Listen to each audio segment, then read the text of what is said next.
So welcome to today's seminar in Gender Economics in the CEPR series. And we're very pleased to have Joe Altonji here today to present. And he's the Thomas DeWitt, the Kohler Professor of Economics at Yale. And within the field of gender economics, he's perhaps best known for his work on sex discrimination, but he has also worked on family economics and within the broader field of labor economics. And currently, one of the things that he's working on is dynamic models of earnings, marriage, and family income. And that's also what he's going to present work on today. And before I hand over the word to Joe, we want to have some information on the setup of the seminar. So during the talk, you can write in questions during the Q&A. Clarifying questions, we will interrupt Joe, me or Johanna, and interrupt him and have him answer those clarifying questions during the talk. But the rest of the questions we will save to the Q&A, and then we will assign the word to you so you can ask the question yourself. And with that, I'm happy to hand over the word to you, Joe. It's great to have a chance to present this work, and thanks very much for coming. I have two co-authors on this project. Disa Hinsjo, who's joined us. Disa's a PhD student, will be on the job market a year from now, and will be a spectacular candidate. And then Ivan Videngas, who's has a real job. He's at the Federal Reserve Board and is in charge of the labor market section. And I have to say before I start that the views expressed in the paper are ours and don't represent the views of the Federal Reserve Board. So there are two broad questions. How do the labor market and the marriage market jointly determine lifetime family income? There are links from education, employment, wages to marriage and divorce, and links to spouse characteristics. But then there are also dynamic effects of marriage, divorce, and children on the labor market and on family income. The related question is, what drives inequality in lifetime family income? What's the role of education, of permanent wage differences, of randomness in who you marry and whether you marry, and so on, in determining the lifetime income that an individual has access to. So our approach is to build a dynamic model of earnings, marriage, non-labor earnings, fertility, and then from that, family income. We then simulate the model and generate, basically can generate distributions of earnings, marriage, family income. And we then, from those, we use simulations to study the essentially impulse response functions, impulse responses to labor market shocks, to marital shocks, to a fertility shock. And we also study the role of education in permanent wage heterogeneity in determining the lifetime family income profiles of individuals, of men and women. We study separately. We use the simulations to decompose the variance of lifetime income, and we isolate the role that marital sorting plays, and also marriage transition rates, transition rates in and out of marriage, in determining these responses, say to the effect of a labor market shock, and in determining the variance of lifetime income. Our approach, we have a model. The model has more than 40 equations and over 400 parameters. We estimate the equations separately rather than as one big system. We use basically single equation methods, variety of estimators. We do deal with unobserved heterogeneity in some equations, such as the wage model, but mostly we abstract from correlated unobserved heterogeneity across different equations. And I want to just simply say up front that some of the estimates that we have, the estimation strategy is, there are some internal inconsistencies in it. And so we likely have some bias in our parameters. The data is the panel study of income dynamics. We use wave 1969 to 1996. We stopped in 1996 because the survey goes to every other year interviewing. And we actually have been doing work. We'd like to do a study of a more recent cohort. So we have been working on extending the data. But for today, this is the sample. Let me say just a few words about the literature. This paper, I think, if you have a chance to look at it, you'll see that the nature of what we're trying to do means that we touch on just a vast literature in labor economics and demography, such as models of earnings dynamics. I mean, the whole labor supply literature, literature on marriage, divorce, and literature on how marital status and children affect earnings and family income. In terms of marriage formation and sorting, there alone, there's a kind of a large theoretical and empirical literature. A lot of the papers essentially have assignment models. There really isn't search there. But then there's also a big literature that uses a sorting framework, such as Morton's in 1988. Then there's a lot of papers that are on marital sorting and inequality. This has been a very active research area over a number of years, and we relate to that literature. I think our contribution is to bring together earnings processes, marriage formation and dissolution, marital sorting, and fertility into a model of income dynamics, and then use it to study essentially how shocks at different points affect the path of wages, employment, earnings, family income, marriage, and also to decompose lifetime family income into a large number of different factors. Okay, so that's the introduction, and I won't really go summarize the results now. What I want to do is go very quickly through the model, and I apologize that I really can't talk about it in any depth. So let me start with the earnings model. Most of the equations, actually in the whole paper, have education interacted with potential experience, or in some other parts of the model with age, and a cubic time trend. We have separate equations for men and women, and for women, most parameters depend on marital status. We use a dynamic three-state model of employment status. So we have employment, unemployment, and non-participation. The model has unobserved heterogeneity in it, which is quite important, and we have state dependence. I'm going to skip this slide. The hourly wage model is, I want to talk about because some of its components turn out to be quite important.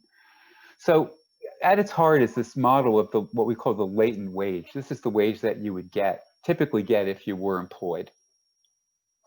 And it depends on education. There's a potential experience profile, time trend, etc.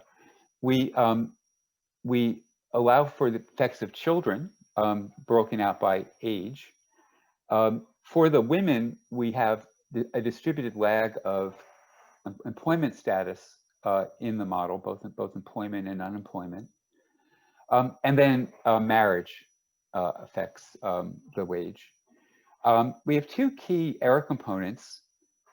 This component mu at the end there is the permanent heterogeneity in wages. And we have an autoregressive component, omega, which you can see depends on its past. And in the case of the men, here we put lagged employment and unemployment. For the women, we put it directly into the wage level model. So that's basically the model. So when I talk about the permanent wage component, I'm talking about this component mu, and the autoregressive component is omega. Again, the parameters of these models are gender specific. Okay. I forgot to hide the slides when I printed, so I'm sorry. When I made the PDF, I apparently didn't hide some slides. All right, sorry. So I talked about labor force status. For annual hours, we have a model of annual hours conditional on labor force status.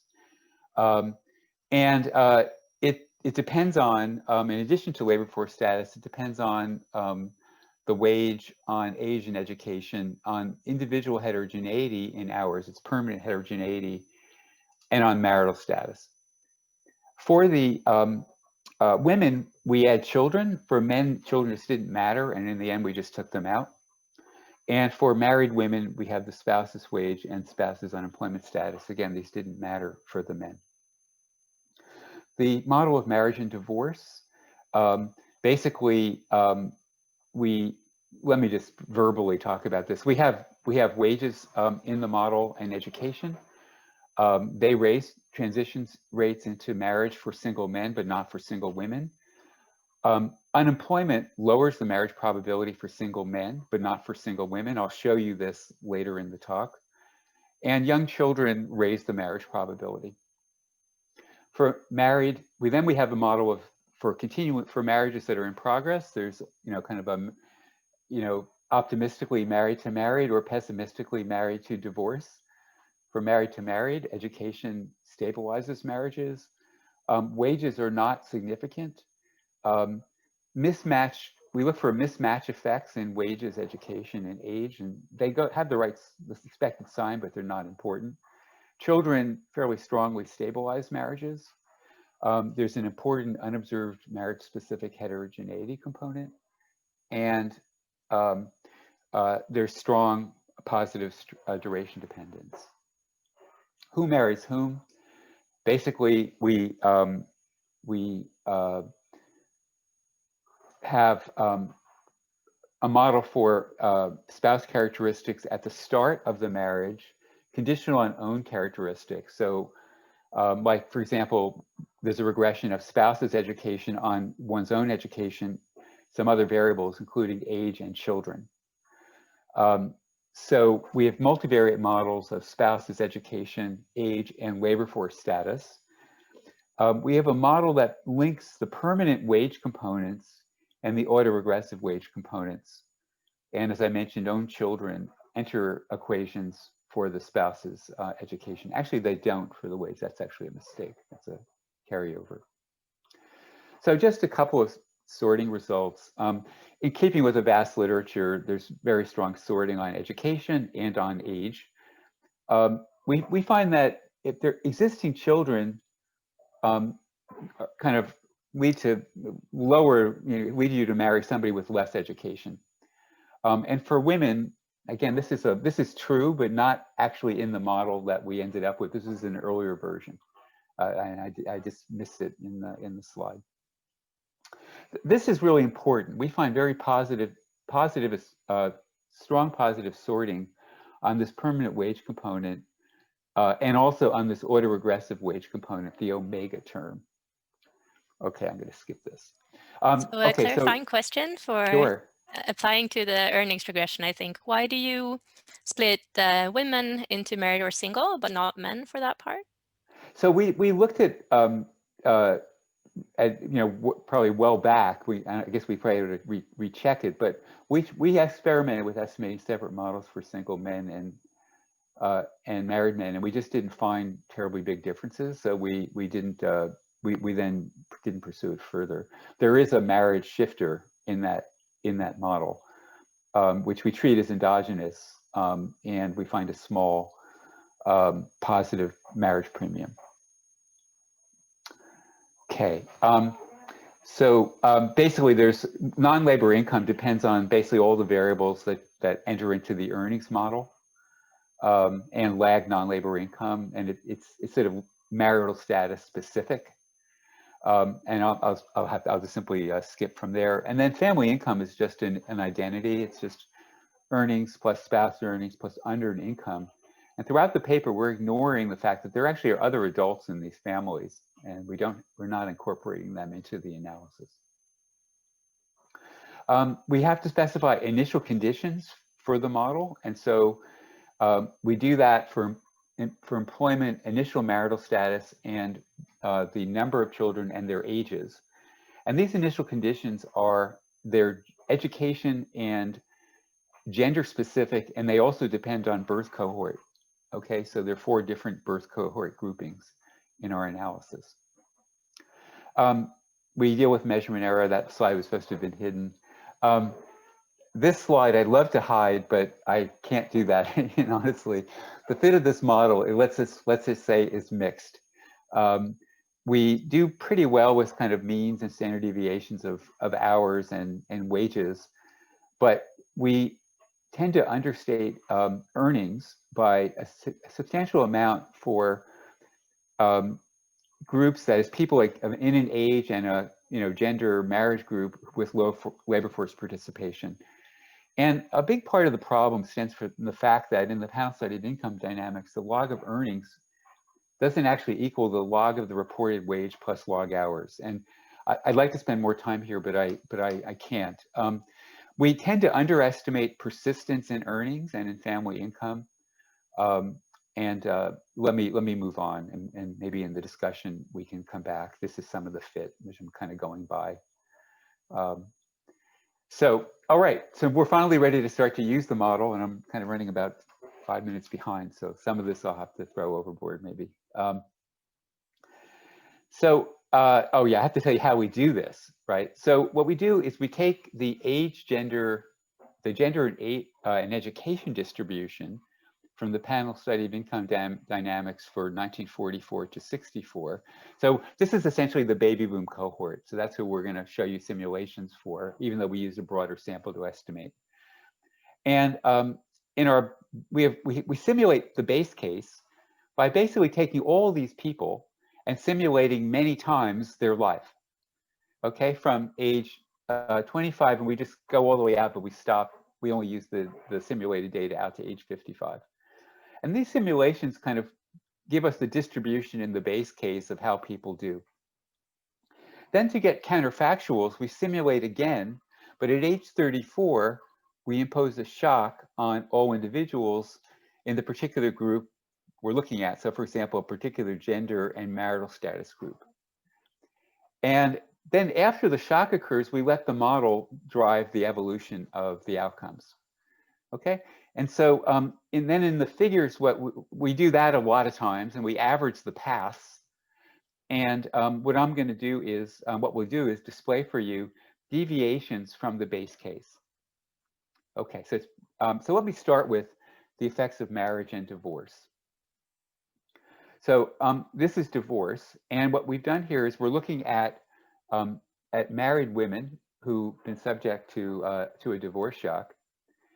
And what I've graphed here is log earnings.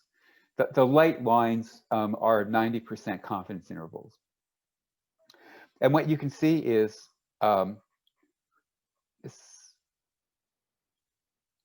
following a divorce, women increase their earnings. They rise by about 0.25 in logs, and then sort of gradually drop back.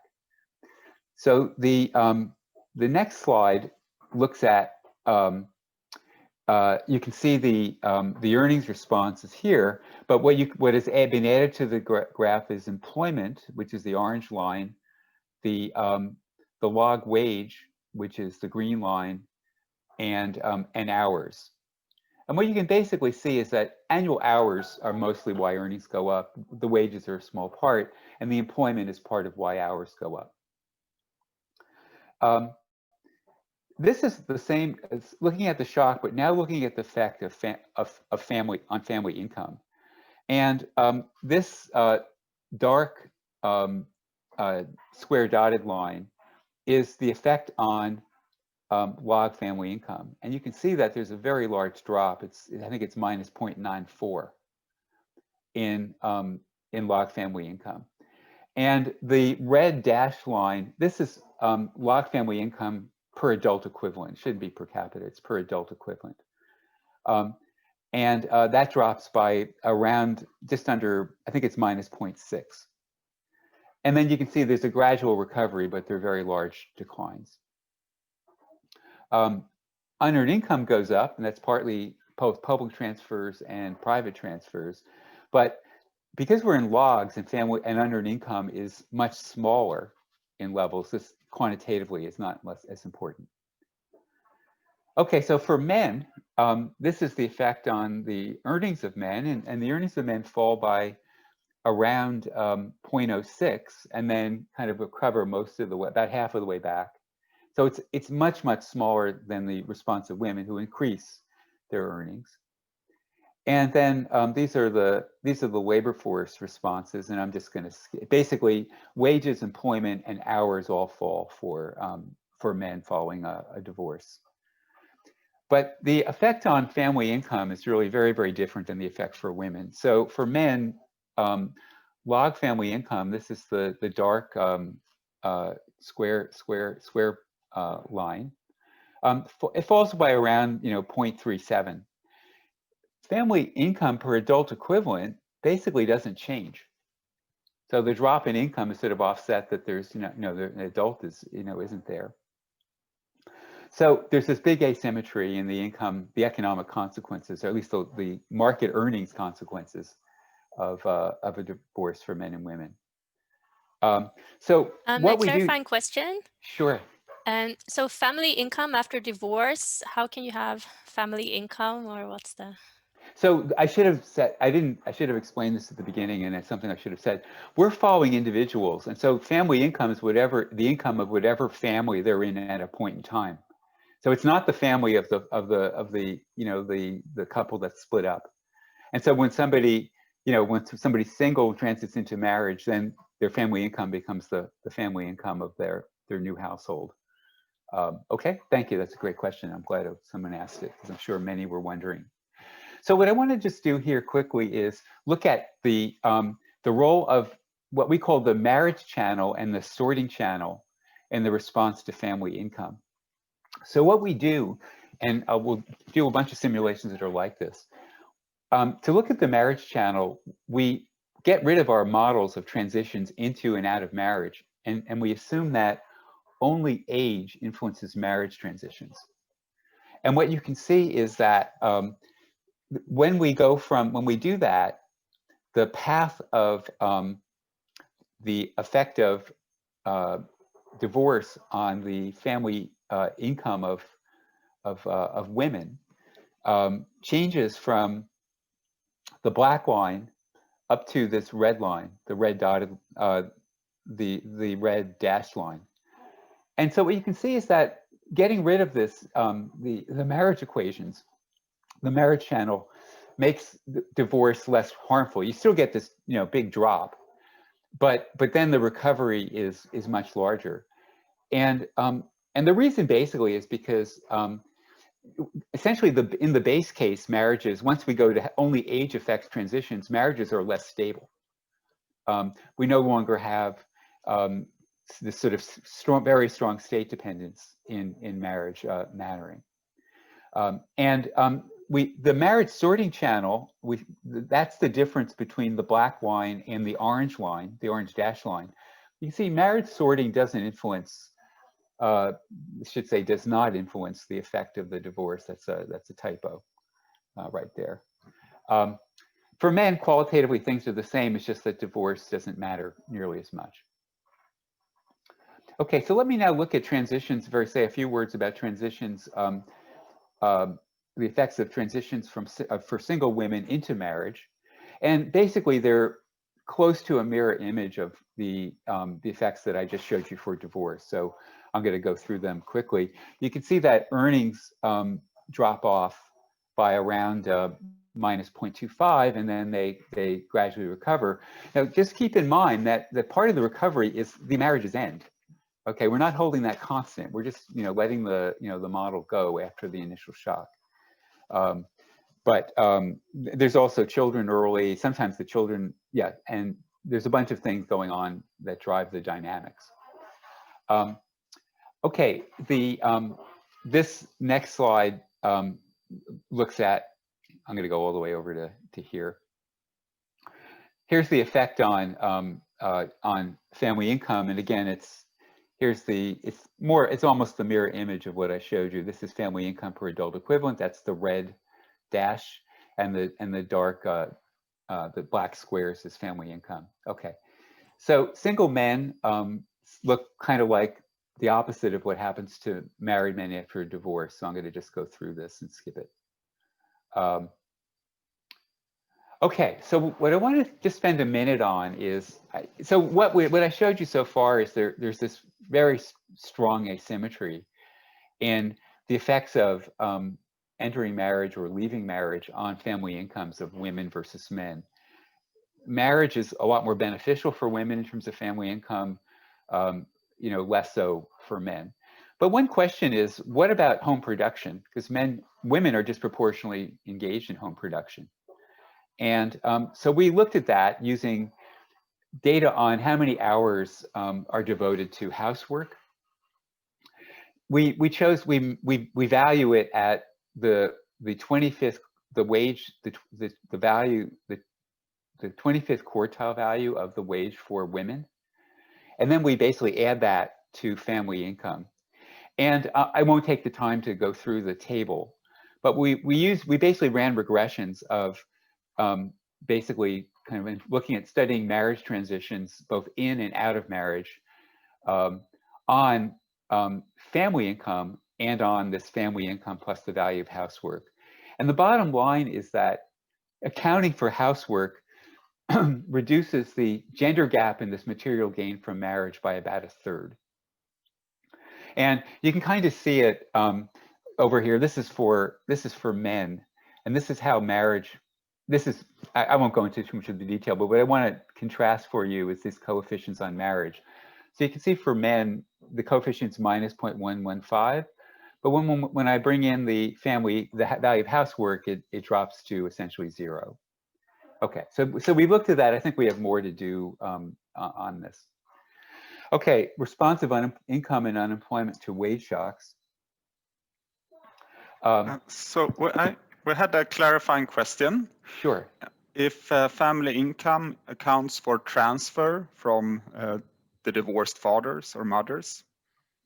Yes, it's supposed to account for them. How well it does, we're not sure, but there is information on transfers on private transfers, and it should be in it, and it kind of behaves in the way one would expect. But I don't know whether it's I don't know that much about the quality of the data. Okay, I don't have it, but there is we at one point produced a slide that showed that transfers go up fairly substantially for women following a divorce, and then they kind of fade. Okay, response of unemployment and of income to unemployment and wage shocks. So basically, over here, this is the effect of an unemployment shock at age 34, and men are on the right side, and these are married men. And what you can see is that this shock leads to a drop in family income per adult equivalent and log family income of around minus 0.37 in logs. And there's a fairly sharp recovery because most hours recover fairly quickly. I also would say you should take the exact timing of these things with a grain of salt. When we look at impulse responses or just event studies in the PSID, the kind of average of the effects over the first, say, 4 years look similar to what if you average our estimates, but we tend to find a little bit bigger drop-offs. And I think that, there's dynamics that are more complicated than what we're getting. Now, I want to contrast this to the women. And what you can see is the effect is much smaller. There are 2 reasons. One of them is that fewer of the women are actually working. So an unemployment shock is sort of not relevant. But the other reason is that basically women account for about 1/3 of family earnings in these married families on average. And so they simply are a smaller share. Okay. This is the effect of a wage shock, and qualitatively you have the same result. The effect is bigger for a wage shock for men than it is for women, and the main reason is that men just simply are accounting for a bigger share of family income. So if their wage goes up, it matters more. And again, this is something that would change, maybe is more maybe different in the most recent cohorts, and it's something we'd like to study. Okay, effect of a fertility shock on the labor market and family income variables. I don't think we have really much new to say here. This is what it's sort of nice that our results more or less look like, what I think you'd see in the data. This is married women following, a new birth, and this is employment. This is the orange line is employment. The pattern reflects to some degree the fact that we group the dummy variables. They're by age categories.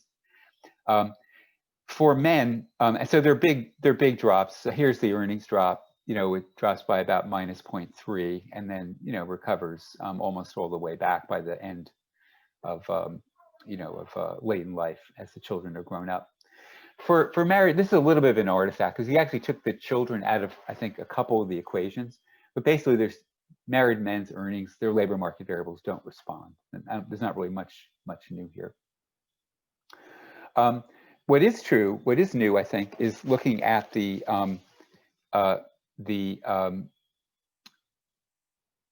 sorry, what did I just do? I think I skipped something. This is the effects of children on the divorce probability. So the black line is showing you the overall effect, and that's a very large effect because divorce isn't that common. And what we find is that if we eliminate the effect of children on marriage, then you get much more persistent effects of a child shock on marital status of women. Actually, I'm slightly confused. I'm going to skip this. I apologize. To a summary slide. Marriage shocks and divorce shocks affect the labor force behavior and family income of women more than men. The behavior of single women and single men, in terms of effects on labor market variables, are more similar. I didn't really show you the single men. I kind of went through it, but they look pretty similar, and they look more like the married men in terms of how labor market shocks affect their behavior. The pattern for the married couples reflects the fact that men have higher wages and earn a larger share of family income. Women respond to children, men don't, except they become more likely to marry, which I didn't show you. Okay, effects of wage shocks and unemployment shocks on marriage. So we had a clarifying question about the unemployment shock, who it is that gets unemployed if it's done. Okay, so what I'm slightly worried about is I have it under 8 minutes, under 8 minutes. So I apologize, maybe we'll come back. Maybe it'll become clear here. Yes, so let me go for it. I apologize. So what we're doing here is, this is looking at the question, if you're single, here's single men, if you're single and you become unemployed at age 34, how does that affect your marriage prospects? And what you can see is that it lowers your probability of becoming married, being married by about 0.06, and then it sort of slowly recovers. The second line, this is for men who are married, and there's some destabilizing effect of unemployment. I think there's some other literature that's shown that. It's relatively small. And then there's a recovery. For women, unemployment shocks don't matter. We also look at wage shocks. They're small and positive for single men. They're 0 for other groups. So if you're single, you get a positive autoregressive wage shock. That's good, but it's small. This figure looks at, maybe what I'm going to do is skip this. Sorry. What I want to do now is show you some results on the college, high school differential in family income for men and women. The prior one looked at labor market variables. So for women, this black line here is the education premium for family income from age 25 to age 55. And you can see that there's a steady increase in that premium all the way up to around, I think it's up to about 0.666. What we did is we looked at the role that sorting and marriage play in this. And if there's no sorting, this drops down to the orange line. So you can see that a large part of this return, this effect on family income, is due to sorting. The drop to the red dotted line, that's the effect of education through the marriage channel. And that's also substantial, but simply not nearly as big. And if we just had, no sorting or marriage channels, we're all the way down to this line right here. For men, basically, these things are in the same direction, but basically marriage and sorting don't matter nearly as much. There's still this very big education differential that rises steadily, but it's not nearly as, marriage basically is just not nearly as important, and in particular sorting doesn't matter as much. This one looks at the effect of a 1 standard deviation increase in the permanent wage component mu, and it raises family income by about 0.17 for women and about 0.23 for men. And once again, sorting plays a really big role in this. This is all women, excluding the women who never get married in this simulation. But just over a life course, this makes a very, very big difference. And again, sorting is important for the men as well, but not nearly as important.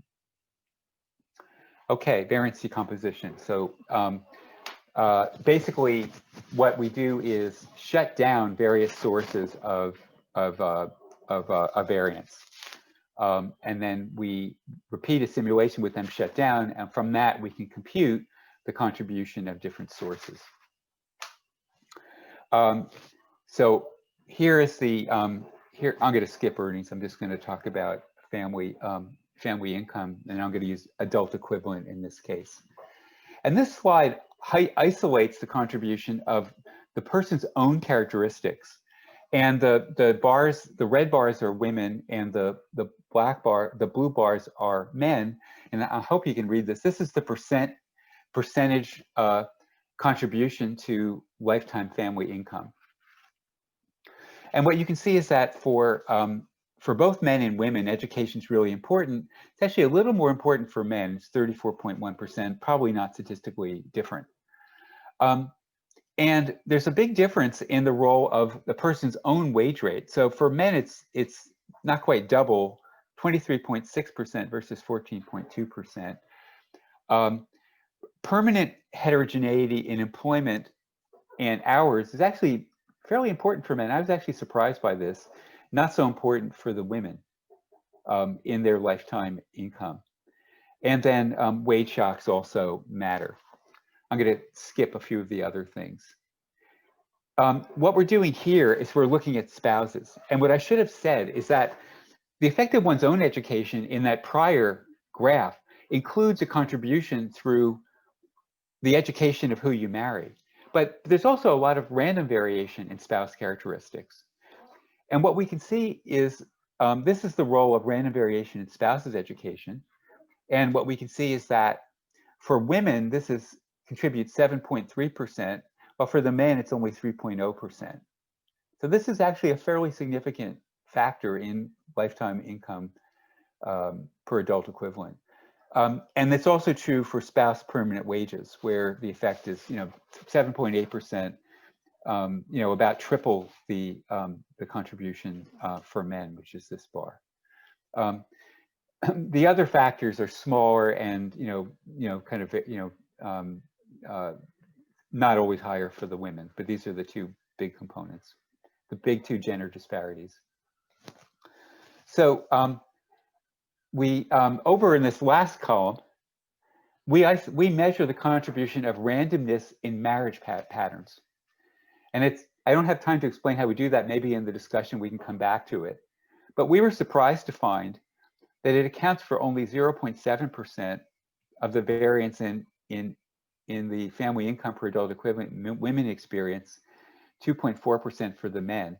If we don't use adult income per adult equivalent, if instead we use log family income, then it's about 7. So I think it's over 7% for the women. So it matters how we do this, but it's not that important a component. And we were surprised. We don't know if anyone else has ever done a decomposition with this much detail. Okay. I'm going to, that slide is gone. Okay, so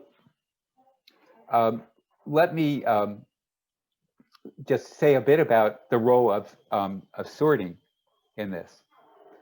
So what we do here is we measure how much the contribution of sorting on education and wages to the return to the high school gap, and it's a pretty big deal, especially for the women. I'm going to skip this. Actually, I think I misstated what's there. Anyway, what I believe we're doing here is we're measuring the contribution of random sorting to what we did is we did simulations in which we instead of having our model of sorting, we assumed random matching on education and on wages and on other and on the autoregressive wage component. And what we found is that sorting plays a pretty substantial role in earnings inequality. So let me simply leave it at that.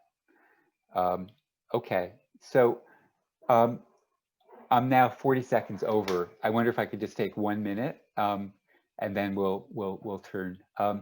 So I think I kind of went kind of class, and let me just highlight a few things. So marriage has a more positive effect on own earnings and a much more negative effect on family income for women than for men. The effects of marriage are similar but opposite in sign. Positive wage shocks have a much more positive effect on family income for married men than for married women.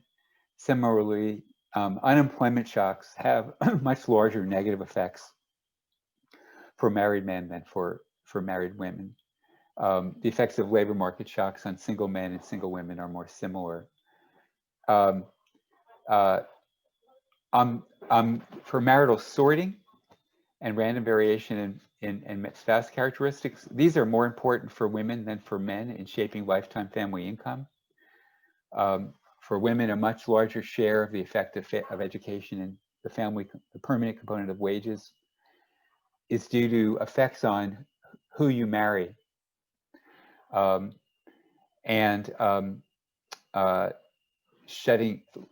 me skip the next step with that point because I'm over. Random variation in marital history is conditional on education and other permanent determinants of own earnings. It accounts, I actually misspoke, it's 9.2% of the variance of lifetime family income for women, but only under 1% of family income per adult equivalent. And so it depends on which metric you use, but random variation history isn't so important. So let me stop now and thank you for your patience, and I'm welcome any comments, and feel free to bring up clarifying questions as well. Thank you very much. So now we go into the Q&A, and first question from Marco. All right, thank you. Marco Francesconi here. Joe, you've done a great job. Congratulations in summarizing an amazing amount of results in less than 45 minutes. So I have just a couple of little points. I mean, I think that, some of them are pretty obvious and some of them have been asked also by other people, I can see.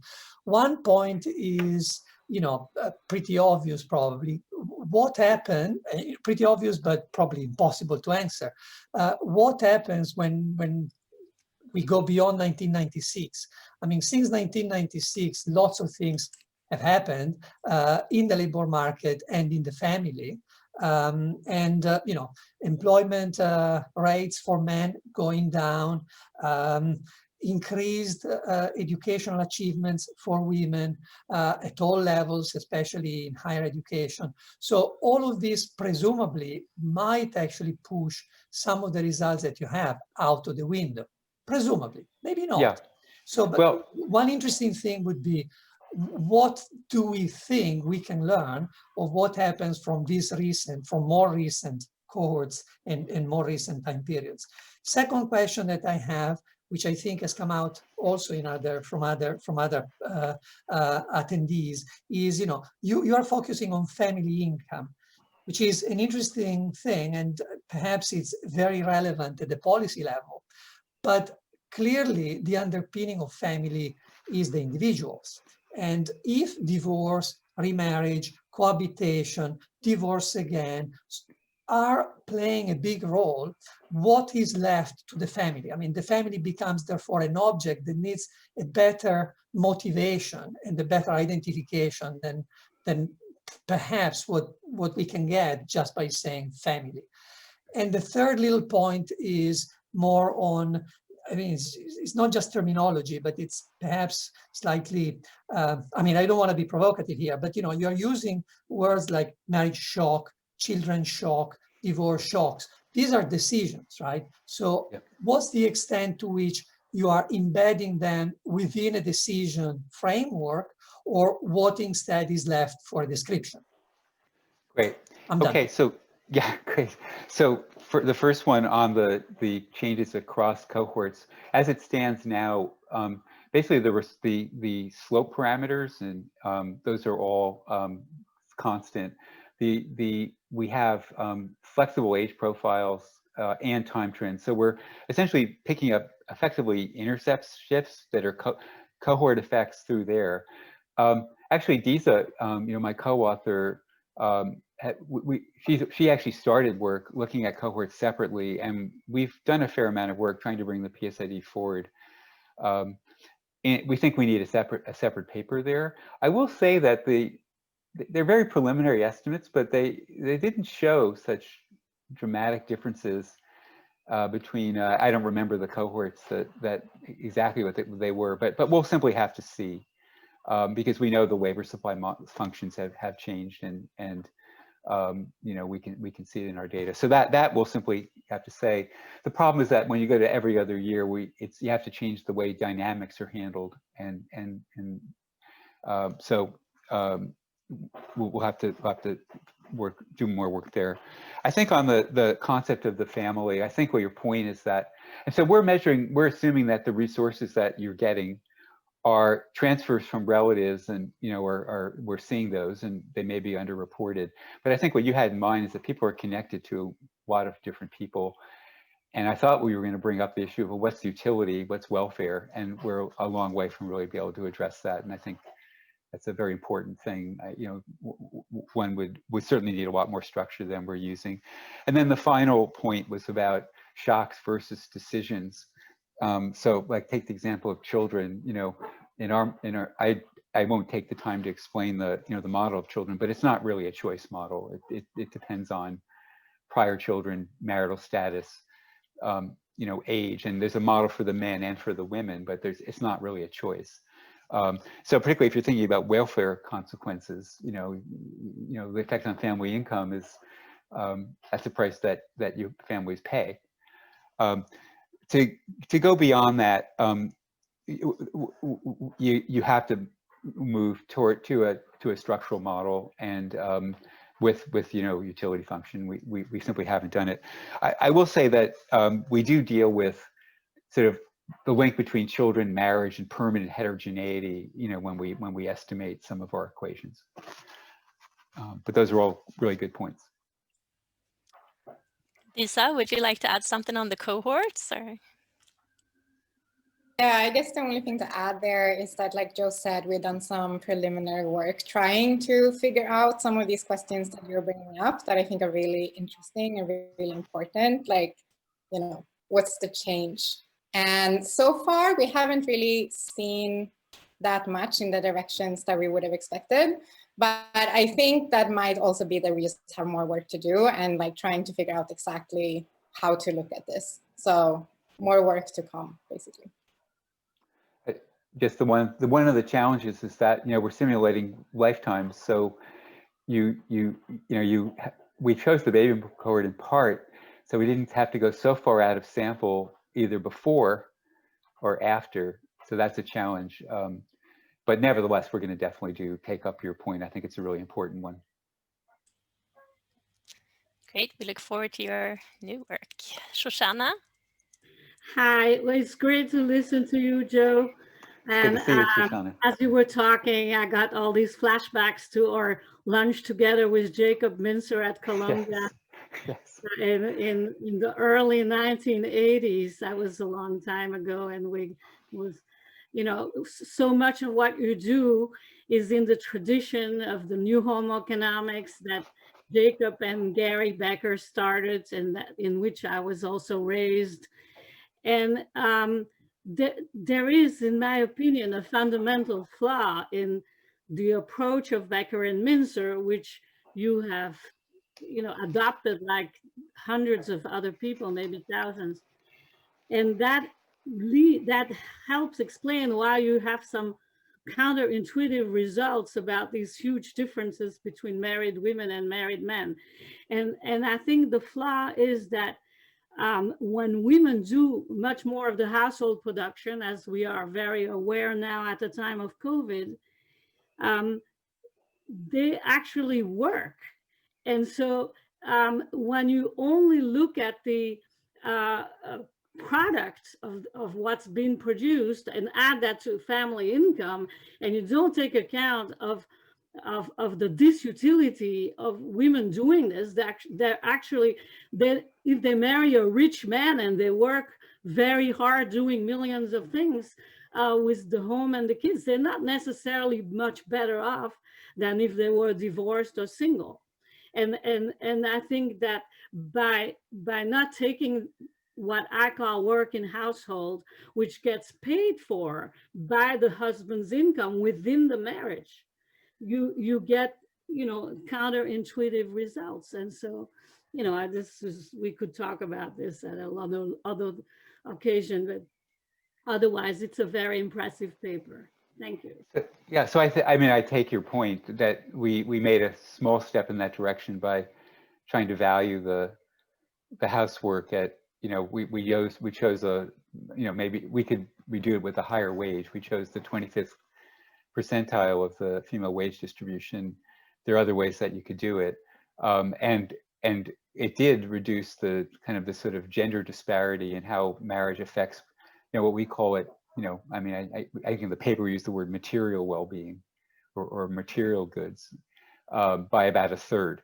So, and we actually did it for a couple other values. I don't remember, you know, what the effects are, but we do take your point. I think the other thing that's a little bit different is, you know, utility is also different. So if, you know, women are also, there's a lot of nonlinearity in you end up with no leisure. There might be a disparity in between single and married women in utility might look different from even this adjusted family income accounting for home production.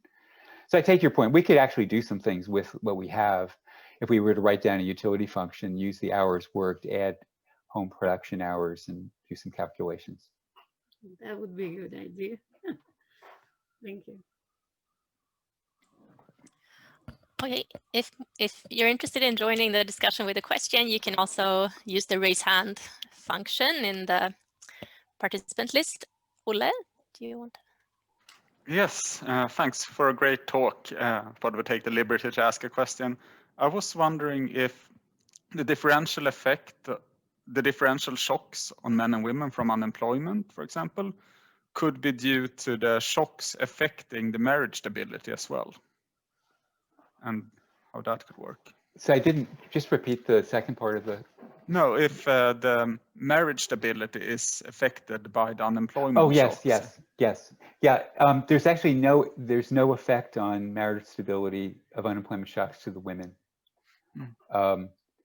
And a bit of that, we should probably redo the effects are going to be pushed towards zero because fewer women the employment rate is lower in marriage, is lower for women than men. So basically the way we did the simulation is we didn't condition it on being employed. We just conditioned on being married, and then we make you unemployed.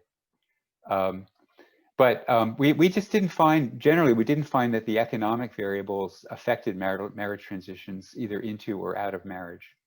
And again, that's something you might wonder, is that different in current cohorts? Education does matter. I mean, education does matter, but is that, do labor market variables matter more for, you know, say people born after 1970?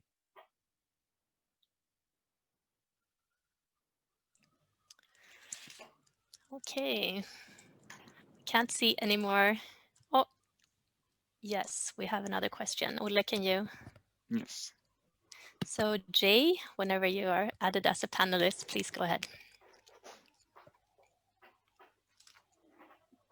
Hi, this is Jay. Thanks for the great talk. My question was about the no sorting versus all channels comparison. Yes. So when you were talking about the no sorting channel, you said they compute the marriage probability as a function of age only. Yes. And I wasn't really clear on how you did that, but is it acceptable if I think of age as you using age as an instrument for marriage there? No, what we do is we take the PSID data and we're essentially estimating transition probabilities into marriage and out of marriage to depend on only on your age. Disa might correct me if I got that wrong. And we leave the other variables out of the model. So we don't, education isn't in there, effects of prior children, duration of marriage, things like that. The labor market variables are simply all left out. And so we're simply just picking up that people are more likely to transit into marriage when they're young, and there's, you know, some profile to divorce probabilities. So that's what we're doing. Oh, okay, so age is indeed exogenous because, yeah, it's age is out of your control, but does it not suffer from just the fact that when you're a certain age, you are likely to have certain characteristics? Right, so we're like confounding characteristics. Well, you know, the age profile would partly, you know, underlie those. What we're essentially doing is we're saying all the women are and all the men are basically the same.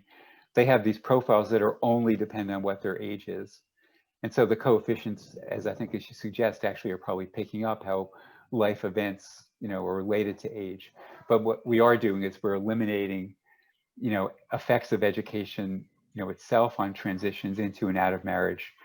And again, when we go to our, you know, our sorting equations of things like our model of your spouse's education is that it depends on your education. And when we get rid of that channel, we basically no longer use that. You know, now your partner's, we no longer have your partner's education being related to yours. Okay, thank you for the clarification. Oh, yeah, thanks for asking the question.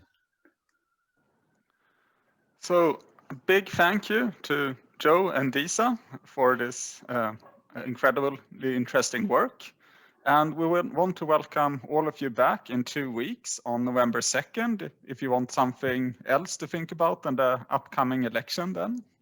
And we will have Nancy Folbre present her forthcoming book on the rise and decline of patriarchal societies. Okay, and thanks very much for listening to me. I really appreciate it, and for your questions.